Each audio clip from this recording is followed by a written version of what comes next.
السلام عليكم ورحمة الله وبركاته.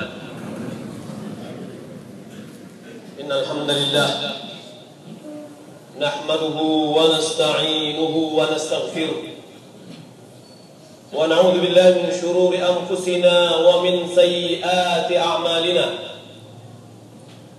من يهدي الله فلا مضل له ومن يضلل فلا هادي له. وأشهد أن لا إله إلا الله وحده لا شريك له. وأشهد أن محمدا عبده ورسوله.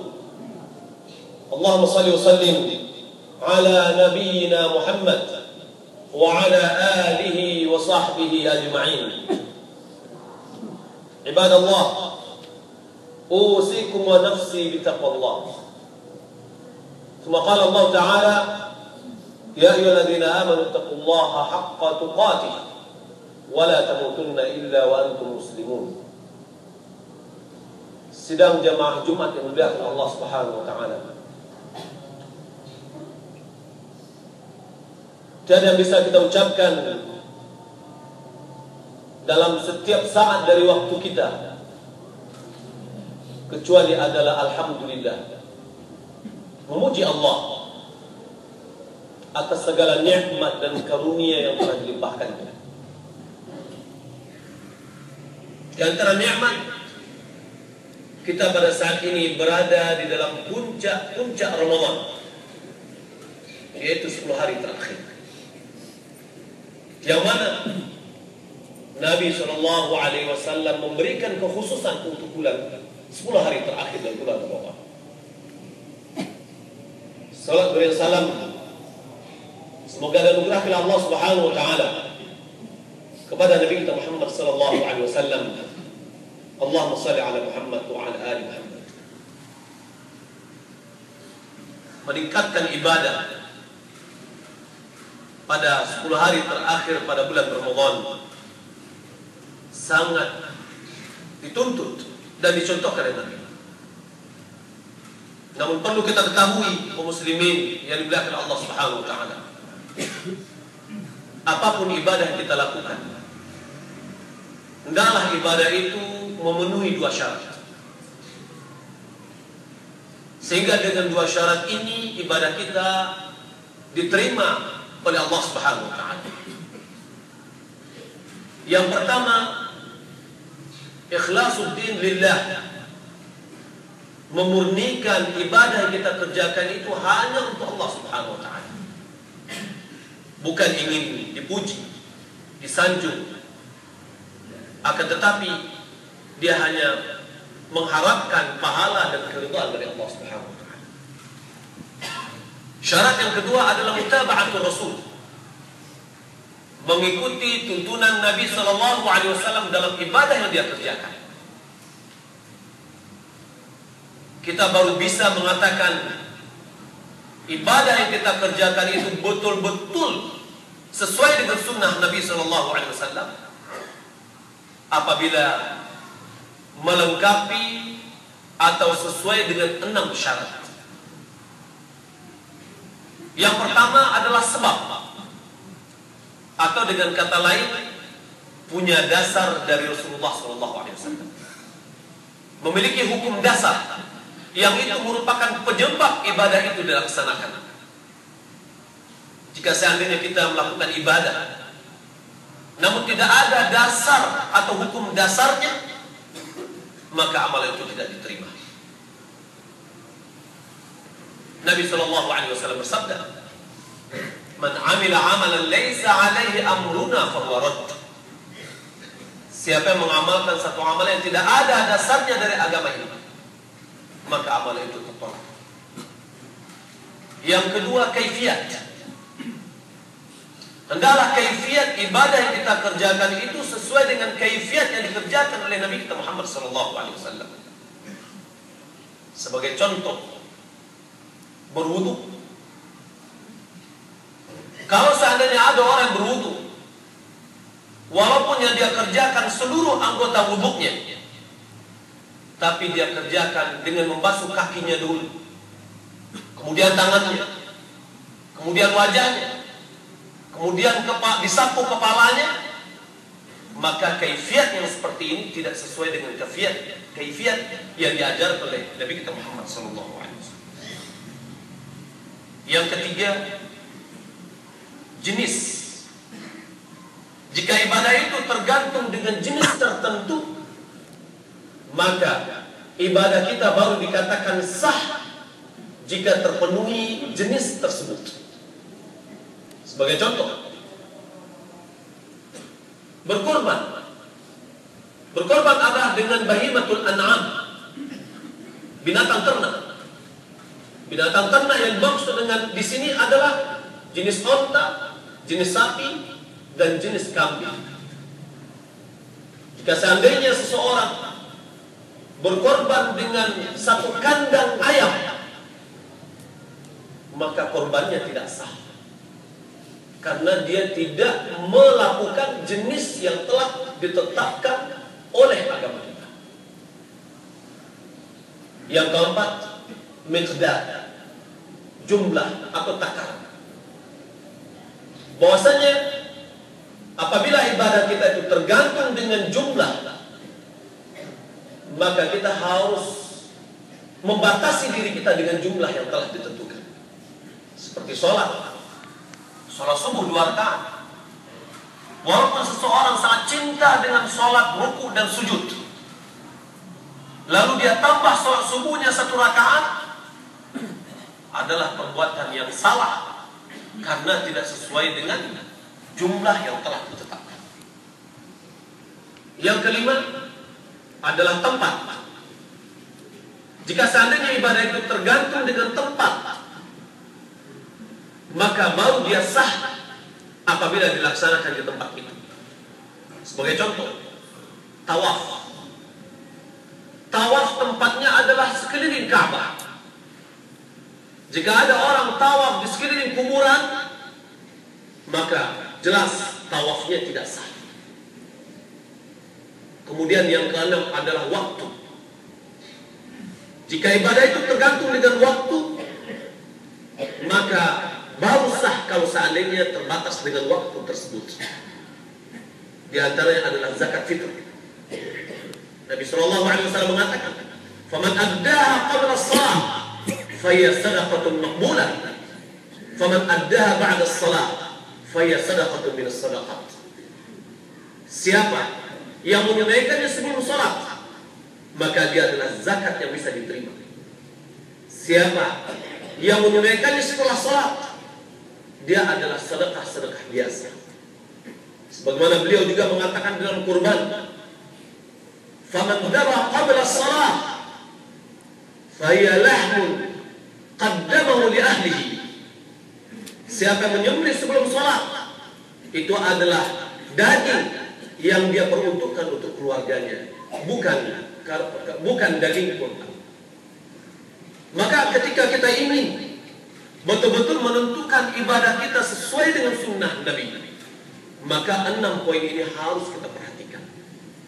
Kaum muslimin yang dimuliakan Allah Subhanahu wa taala, di penghujung dalam bulan Ramadan ini, kita akan dihadapkan satu ibadah yang sangat mulia, yaitu ibadah zakatul fitr. Zakatul fitr diperintahkan oleh Nabi kita Muhammad sallallahu alaihi wasallam, yang diwajibkan oleh Nabi kita Muhammad sallallahu alaihi wasallam, dan apa yang diwajibkan oleh Rasulullah, maka itu sama diwajibkan oleh Allah. Allah berfirman, "Faman yuti'ir rasul faqad ata Allah." Siapa yang mentaati Rasul, sungguh dia telah mentaati Allah Subhanahu wa taala. Dalam hadis yang dikeluarkan oleh Imam Bukhari dan Muslim, an Abdullah bin Umar radhiyallahu ta'ala anhu qala, farad Rasulullah sallallahu alaihi wasallam zakat al-fitr min Ramadan sa'an min tamr aw sa'an min sha'ir 'ala al-'abd wal-hurr wal-dhakar wal-untha was-saghir wal-kabir min al-muslimin. Abdullah bin Umar dia mengatakan, Rasulullah sallallahu alaihi wasallam memfardukan, yang mewajibkan zakat fitr, zakat berbuka min Ramadan, dari bulan Ramadan. Sa'an min tamr, satu sa' dari kurma atau satu sa' dari gandum, diwajibkan kepada budak sahaya, kepada orang merdeka, kepada laki-laki, kepada perempuan, kepada anak-anak, dan kepada yang dewasa dari kaum muslimin.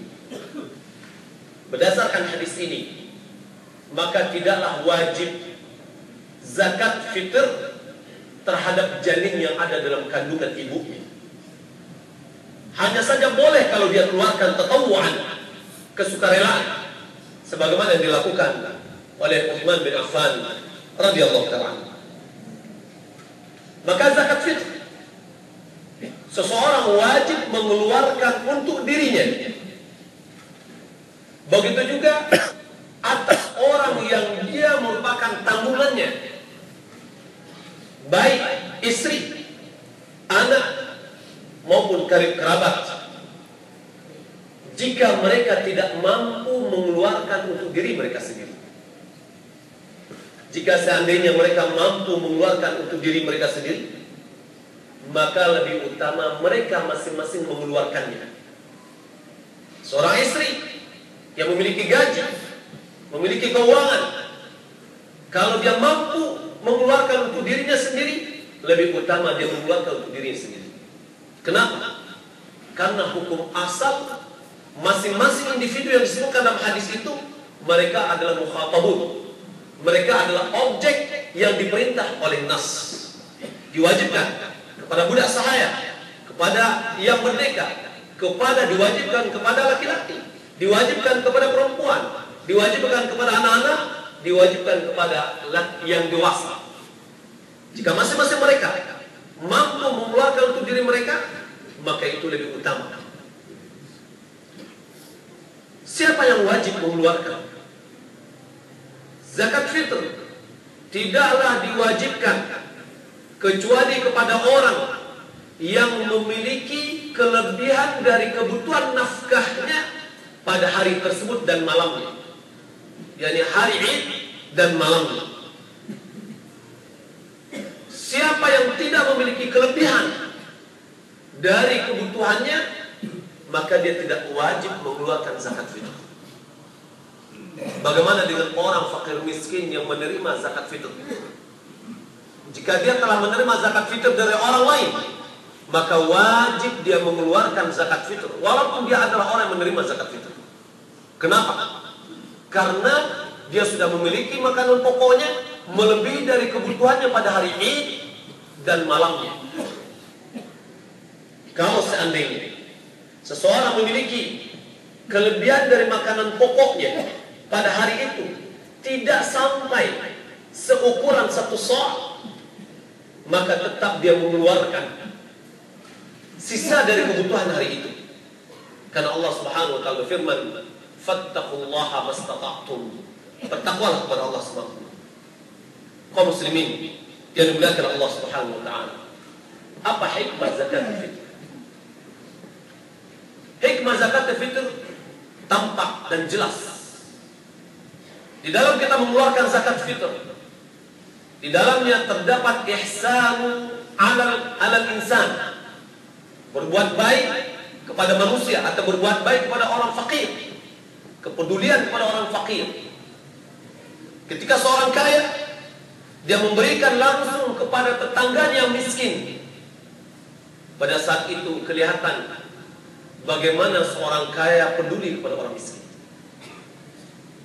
Kemudian di dalam memberikan zakat fitr kepada orang miskin, terdapat juga unsur menghalangi dia untuk meminta-minta dan mencari nafkah pada hari Id, sehingga mereka ikut serta dengan orang kaya merasakan kegembiraan pada hari Id, sehingga hari Id itu adalah kegembiraan dan hari lebaran untuk bersama. Maka oleh karena itu lebih dianjurkan pemberiannya itu adalah mulai dari terbit fajar sampai sebelum kita mengerjakan sholat.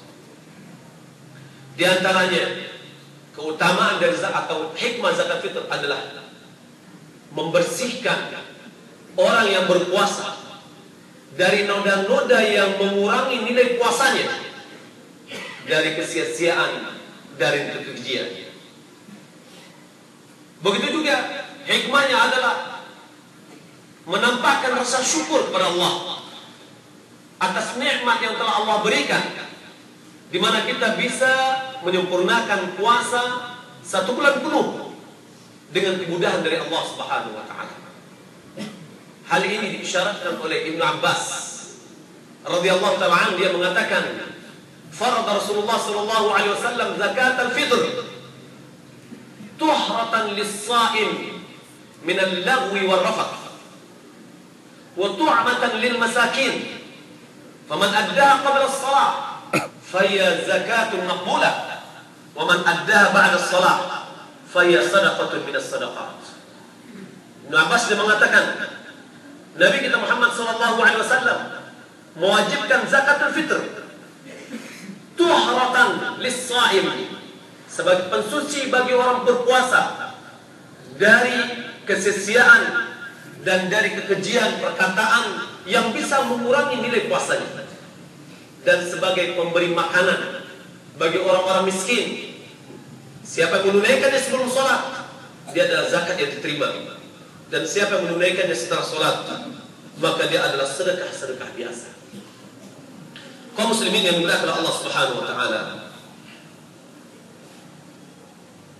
apa yang harus kita keluarkan dari zakat fitrah?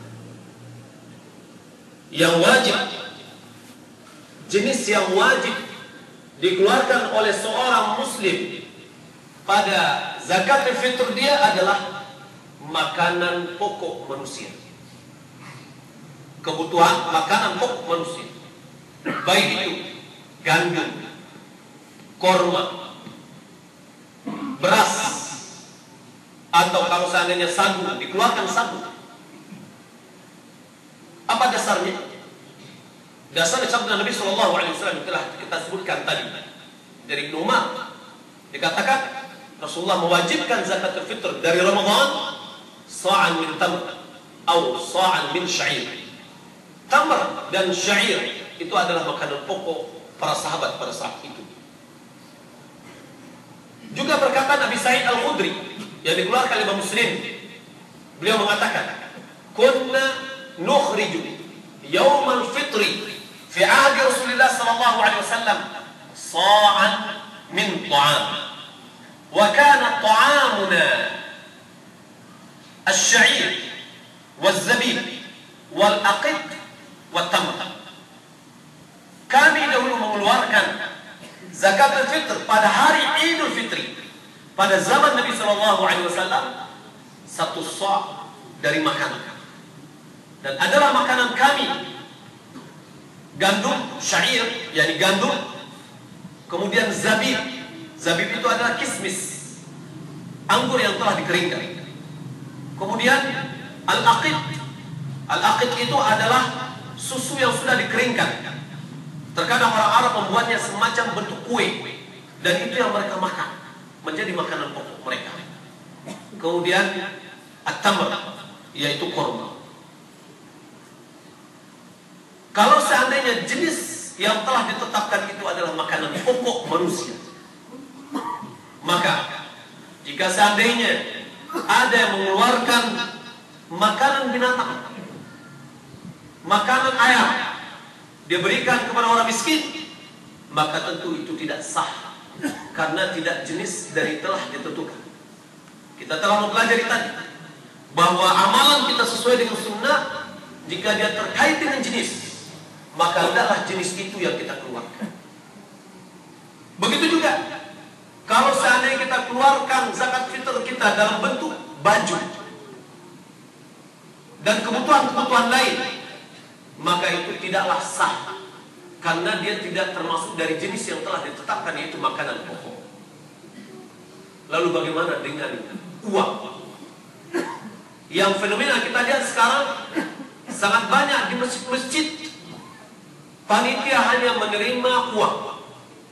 Malah ketika kita membawa beras, ada di antara mereka yang kaget. Kenapa harus beras? Kan uang masih bisa. bisa dibelikan kepada baju, dan boleh juga uang bisa dibelikan kepada rokok. Maka kita lihat, mengeluarkan zakat fitr dalam bentuk uang, pertama, tidak ada dalil yang konkret.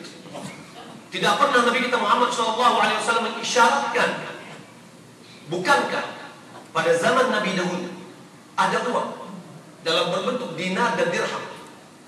Bukankah pada zaman Nabi dahulu manusia, para sahabat yang ingin berlebaran, mereka juga memiliki kebutuhan yang berbeda? Dalam satu kaidah usul fikih, sesuatu yang ada pada zaman Nabi dan kebutuhannya membutuhkan untuk itu, namun Nabi tidak melakukannya, ini menunjukkan bahwa perbuatan tersebut tidak disyariatkan. Uang ada pada zaman dulu, kebutuhan ada, tapi Nabi tidak mengisyaratkan dan tidak menganjurkan, maka ini menunjukkan bahwa perbuatan itu tidak disyariatkan. Maka orang mengeluarkan zakat fitr dalam bentuk uang atau nilai tukar, maka yang pertama, dia menyelisihi perintah Nabi kita Muhammad SAW, karena mengeluarkannya harus dengan satu sa' dari makanan pokok. Yang kedua, perbuatan dia menyelisih dari perbuatan para sahabat, karena para sahabat tidak pernah mengeluarkan dalam bentuk qimah, nilai tukar, tetapi mereka mengeluarkan dalam bentuk makanan, sebagaimana yang telah kita sebutkan tadi hadis Abi Sa'id Al-Khudri yang dikeluarkan oleh Muslim. Sementara Nabi SAW mengatakan, "Alaikum bi sunnati wa sunnatul khulafa'ir rasyidin al-mahdiyyin min ba'di." Pegang teguhlah oleh kalian sunnahku dan sunnah khulafa'ir rasyidin. Kemudian zakat fitr merupakan ibadah, satu ibadah dari jenis tertentu. Apabila kita mengeluarkannya dari jenis yang berbeda, sama seperti kita apabila ibadah terkait dengan waktu tertentu, kita keluarkan ibadah kita itu dari waktunya. Sebagaimana ketika kita mengeluarkan ibadah atau melaksanakan ibadah di luar dari jenisnya, tidak sah. Begitu juga sholat atau ibadah yang dikaitkan dengan waktu, dikerjakan di luarnya, juga tidak sah. Kemudian zakat fitr, syiar yang nampak di situ sangat jelas, bisa dilihat oleh orang, yaitu zahir yang tampak. Ketika seseorang memikul berasnya, dia berikan kepada orang miskin. Ketika seseorang menakar, menimbang berasnya, diketahui oleh anak kecil. Ketika seseorang merubah dari zakat fitr, dari makanan pokok menjadi uang, dia sudah merubah dari yang zahir kepada yang tersembunyi, yaitu sedekah khafiyah. Kaum muslimin yang dimuliakan Allah Subhanahu wa taala, maka perlu kita garis bawahi bahwa ibadah yang kita lakukan di dunia, sah atau tidak sah, kita tidak akan pernah melihat terjadi perubahan yang ada pada diri kita. Kalau seandainya ada orang memberikan zakat fitr yang tidak diterima, lalu dia berubah wajahnya, maka dengan mudah kita akan mengatakan, oh ini salah. Salah atau tidak salahnya ibadah kita, atau benar atau tidak benarnya ibadah kita, yang akan kita ambil dan kita ketahui nanti di akhirat. Allah Subhanahu wa taala berfirman dalam surah Kahf, "Qul hal nunabbi'ukum bil akhsarina a'mala alladzina dhalla sa'yuhum fil hayatid dunya wa hum yahsabuna annahum yuhsinuna sun'a." Katakan wahai Muhammad, tidakkah kami beritahukan kepada kalian orang yang paling merugi dalam ibadah, dalam amalannya? Siapa mereka? Alladzina dhalla sa'yuhum fil hayatid dunya. Adalah orang-orang yang usahanya dalam kehidupan dunia sia-sia. Usaha ibadah yang dia kerjakannya tidak sesuai dengan SOP yang telah ditetapkan Rasulullah SAW dalam bentuk ibadah. Namun dia merasa, wa hum yahsabuna annahum yuhsinuna sun'a. Mereka merasa bahwa mereka telah melakukan perbuatan yang terbaik. Maka oleh karena itu kita harus hati-hati. Boleh jadi ada orang mengatakan bahwa mengeluarkan zakat fitr itu dengan uang boleh. Boleh jadi ada orang mengatakan begitu. Akan tetapi Nabi Muhammad SAW tidak pernah mengatakan hal yang tersebut. Kalau kita mengeluarkan zakat fitr dengan beras, insya Allah 100% sah dan diterima. Tapi kalau kita mengeluarkan dengan uang, belum ada jaminan yang mengatakan dia adalah sah. Maka Nabi SAW mengatakan, "Da ma yaribuka ila ma la yaribuk." Tinggalkan apa yang meragukanmu kepada yang tidak meragukan. Ibadah kita kaum muslimin yang akan bertanggung jawab terhadap ibadah kita adalah kita masing-masing. Maka oleh karena itu, hendaklah kita sangat hati-hati dalam beribadah. Yakinkan ibadah kita ini sudah sesuai dengan sunnah Rasulullah SAW. Berapa ukuran zakat fitr yang kita keluarkan? Adalah 1 sa'. Berapa 1 sa' itu? Untuk takaran, 1 sa' itu adalah 4 mud. 1 mud ukurannya adalah 750 ml. Maka kalau kita kali 4, berarti menjadi 3 liter. Jika seandainya kita ukur dengan takaran. Kalau timbangan, ulama mengatakan sejumlah kurang lebih 2 kilo setengah. Syekh bin Baz rahimahullah ta'ala mengatakan sempurnakan menjadi 3 kilo. Dan itu adalah lebih baik. Kapan waktu diwajibkan zakat fitr ini? Zakat fitr wajib atau sudah jatuh kewajibannya apabila sudah tenggelam matahari. Siapa yang ada pada saat itu dari orang-orang yang wajib mengeluarkan zakat fitr, maka dia wajib mengeluarkan, sudah wajib bagi dia. Kenapa dikatakan zakat? Kenapa dikatakan bahwa waktu tenggelamnya matahari pada hari terakhir Ramadan? Karena dalam hadis disebutkan tadi, zakatul fitri min Ramadan. yakni zakat yang dikeluarkan karena kita berbuka dari Ramadan. Maka kalau seandainya ada seorang meninggal dunia beberapa menit sebelum tenggelam matahari, maka tidak wajib dikeluarkan zakat fitrnya karena dia belum berbuka dari bulan Ramadan. Dan siapa yang lahir beberapa menit setelah tenggelam matahari, maka tidak wajib dikeluarkan zakat fitrnya karena dia belum berbuka dari bulan Ramadan. Maka hendaklah seseorang itu dia mendapatkan dua waktu, waktu Ramadan dan waktu luar Ramadan, yakni Syawal. Adapun untuk menunaikannya terdapat dua jenis, waktu yang afdal dan waktu jawaz, boleh. Waktu yang paling afdal adalah pada pagi Idul Fitri. Akan tetapi perlu diyakinkan bahwa zakat fitr itu betul-betul sampai kepada orang miskin sebelum kita melaksanakan sholat. Tapi terkadang di sebagian tempat sholat panitia mengumumkan siapa yang belum menunaikan zakat fitr silakan dia berikan ke panitia. Panitia siap kapan panitia akan memberikan kepada fakir miskin? Maka perlu kita yakinkan sampainya zakat fitr kita ini ke orang miskin sebelum ditegakkannya sholat. Maka oleh karena itu juga dianjurkan diakhirkan sholat Idul Fitri sedikit untuk diberikan kesempatan bagi orang yang belum mengeluarkan zakat fitr sehingga dia bisa mengeluarkan zakat fitr. Adapun waktu dibolehkan. Riwayat dari Ibnu Umar dan para sahabat, mereka sudah mulai mengeluarkan zakat fitr 1 hari atau 2 hari sebelum Idul Fitri. Pada siapa kita berikan? Terutama kita berikan zakat fitr ini adalah kepada orang miskin, fakir miskin.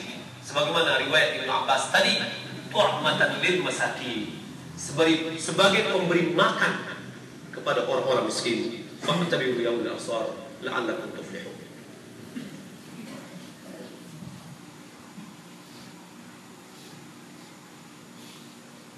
Alhamdulillahilladzi arsala rasulahu bil huda wa dinil haqq liyudhhirahu 'ala ad-din kullihi wa kafa billahi shahida. Wa asyhadu an la ilaha illallah wahdahu la syarika lah. Wa asyhadu anna Muhammadan 'abduhu wa rasuluh. Allahumma shalli wa sallim ala nabiyina Muhammad wa ala alihi wa sahbihi ajma'in. Amma ba'd. Kaum muslimin yang dimuliakan Allah Subhanahu wa taala. Aisyah radhiyallahu ta'ala anha dalam hadis riwayat Bukhari Muslim, dia menggambarkan bagaimana Rasulullah SAW pada 10 hari terakhir dari Ramadan. Beliau mengatakan, "Kana Rasulullah SAW ijtahada fi 'ashr al-awakhir ma la yajtahidu fi ghairihi." Adalah Rasulullah SAW bersungguh-sungguh pada 10 hari terakhir apa yang tidak beliau lakukan pada waktu yang lain. Juga diriwayatkan oleh Imam Bukhari. Aisyah radhiyallahu ta'ala anha dia mengatakan, "Kana Rasulullah sallallahu alaihi wasallam idza dakhala al-'ashr shadda mi'zarah wa ahya laylah wa ayqadha ahlah." Adalah Rasulullah sallallahu alaihi wasallam apabila datang 10 hari terakhir, beliau kencangkan sarungnya. Ulama hadis mengatakan ini adalah ibarat uzlatun nisa, menjauhkan dirinya dari istrinya, tidak bergaul dengan istrinya pada 10 hari terakhir. Kenapa? Kalau kita lihat, beliau adalah orang 10 hari terakhir beliau beriktikaf. Allah mengatakan, "Wala tubashiruhunna wa antum 'akifuna fil masajid." Janganlah kamu menggauli istrimu sementara kamu beriktikaf dalam masjid. Wa ahya lailah, dia hidupkan malamnya, tidak tidur. Wa ayqadha ahlah, istri-istrinya pun dia bangunkan agar bisa melaksanakan ibadah dan mengambil kesempatan beribadah pada 10 hari terakhir. Dalam hadis yang dikeluarkan Imam Ahmad juga dikatakan oleh Aisyah radhiyallahu ta'ala anha mengabarkan bagaimana ibadah Rasulullah. Kana Rasulullah sallallahu alaihi wasallam yakhlitu fil 20 bis salatin wa naumin. Wa idza dakhala al-'ashr shadda al-mi'zar shammara wa shadda al-mi'zar. Adalah Rasulullah sallallahu alaihi wasallam beliau pada 20 hari pertama beliau campur malamnya dengan salat dan tidur. Yani ada saatnya untuk tidur, ada saatnya dia beribadah.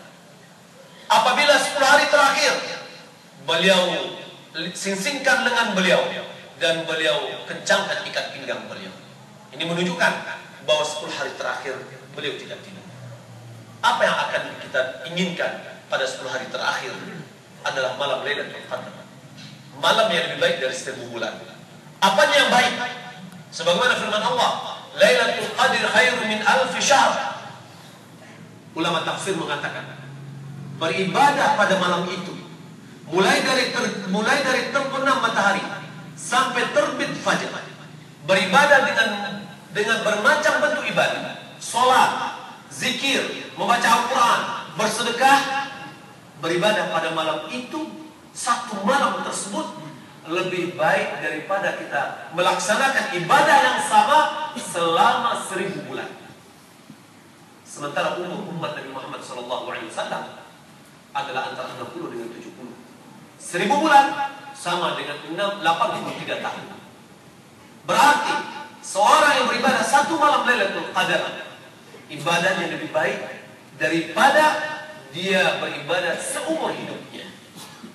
Maka karena itu, mari kita berusaha untuk mendapatkan malam Lailatul Qadar. Artinya beribadah pada malam-malam 10 hari terakhir. Karena semua kita akan melalui malam Lailatul Qadar.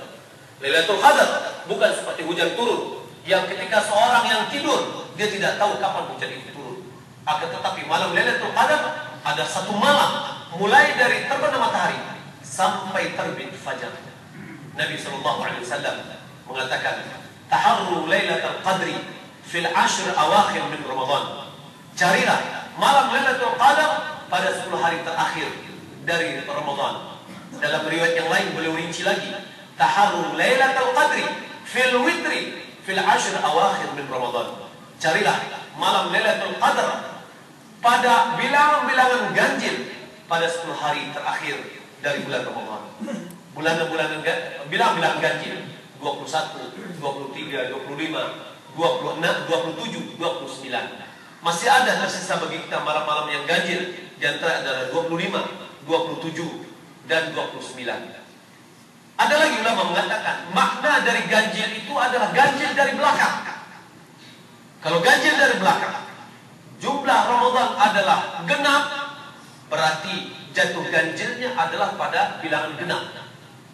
Misalkan ketika dalam hadis Abi Dzar yang dikeluarkan Abu Daud, bahwasanya Nabi SAW tidak pernah mengerjakan sholat tarawih pada bulan Ramadan dengan berjamaah sampai, kata beliau, pada malam ke-24, 7 malam yang masih tersisa dari Ramadan. Berarti di sini ganjil dilihat dari akhirnya, dan boleh jadi malamnya adalah malam genap.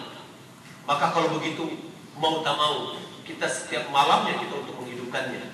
Kalau kita bandingkan dengan 354 hari dalam 1 tahun Hijri, kita pada umumnya adalah tidur setiap malam. Maka minimal pada 10 hari terakhir dalam Ramadan, betul-betul kita ingin mendapatkan ibadah kepada Allah Subhanahu wa taala yang terbaik. Kaum muslimin yang dimuliakan Allah Subhanahu wa taala, marilah kita berselawat kepada Nabi kita Muhammad sallallahu alaihi wasallam sebagaimana yang telah dicontohkan oleh Allah. Innallaha wa malaikatahu yusholluna 'alan nabi ya ayyuhalladzina amanu shallu 'alaihi wa sallimu taslima. Allahumma shalli 'ala Muhammad wa 'ala ali Muhammad kama shallaita 'ala Ibrahim wa 'ala ali Ibrahim innaka Hamidum Majid.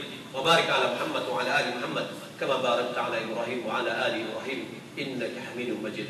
Allahumma ighfir lil muslimina wal muslimat wal mu'minina wal mu'minat al ahya' minhum wal amwat.